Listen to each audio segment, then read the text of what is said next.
Did those in power turn a blind eye to corruption on the gun trace task force? An opponent of current state's attorney Marilyn Mosby is calling for her to support legislation to look into who knew what and when. WJZ investigator Mike Helgren is live at the state's attorney's office right now with more. Mike. Vic, opponents of Marilyn Mosby have said leaders had warning signs about corrupt cops, but often to look the other way on it. Mosby's office has always disputed those allegations.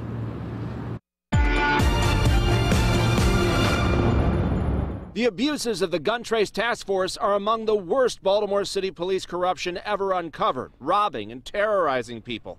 A group of defense attorneys now say the state's attorney's office long knew some of these officers were dirty and did nothing and fought efforts to expose internal affairs records in court. But then you have the state's attorney saying, oh, I don't think it's disclosable, and I don't think it's something that should be used in court proceeding. Among the documents they presented, sustained complaints against disgraced Detective Jamel Rayam dating to 2009, saying Rayam lied in court and had a reckless disregard for the truth. Mosby has always said her office acted swiftly to root out corruption. That I'm willing to work with my federal and state partners to ensure that we are not only rooting out that police corruption, but we're shining a spotlight on those callous criminals that are doing a disservice and wearing that badge. There are politics involved. Ivan Bates, who wants Mosby's job, organized the press conference and held it outside her office. We want transparency, but the most important thing is we never want to have the gun trace task force ever again. He's also calling for Mosby to back legislation by State Senator Bill Ferguson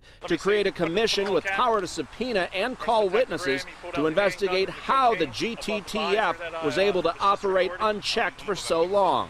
I want you to investigate my office, and I want you to investigate the police department so we now know what happened with the gun trace task force.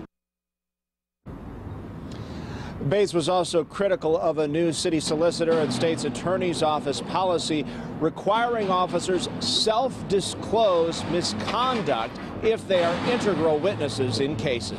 Reporting live at the state's attorney's office, Mike Helgren, WJZ. Mike, thank you. None of the former officers in the gun trace task force has been sentenced yet.